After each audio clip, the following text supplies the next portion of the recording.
So when anybody starts talking about reducing abandonment rate, one of the first things I hear is always about the speed of response and what's the staffing level.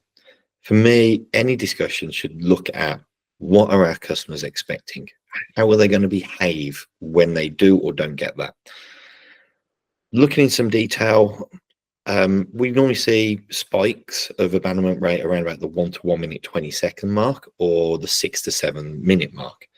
There's quite a void in between those two boundaries where people are actually willing to sit and wait to get the service they expect and their behavior is in line with it.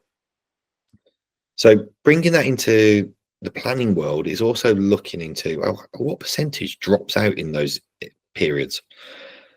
And that can vary by industry. So maybe we're seeing sales, roughly 40% of the original contacts are still there after 1 minute on hold. The other 6% is abandoned.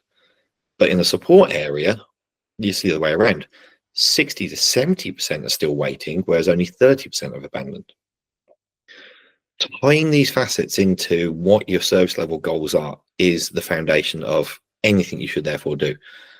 So maybe that sales area has a 19 10-second service level, the support a 70 in 2 minutes.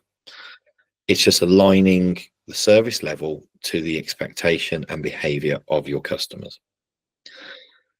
After that, you've got the internal part around how do we get the forecast as accurate as possible? Look at all the small events that come into place. Is there a marketing campaign?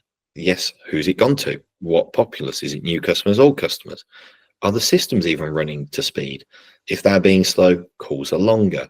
Start marking these events in because they all have an effect on how accurate that future forecast can be. You can then start looking into the scheduling. Do you only apply fixed rotational patterns for fairness? Could you bring in more self-managed schedules from the employee's preference side?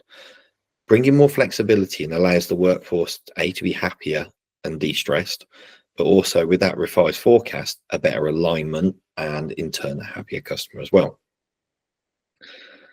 Getting your customers then to those staff involves one key aspect, and that is your skills pathways. If they pick up the phone, how many layers of IVR to go to? Do they have to be transferred? Do they not? Having them as direct as possible is a happy customer. It's going to be easier to manage and monitor and support. And the final part is intraday management. Knowing where people are, knowing where the volume is, having people looking after set roles within a team, monitoring that can make massive differences that enable you to pivot on the second should a spike suddenly happen or a system has a hiccup and you start getting repeat calls. You can be on it instantly.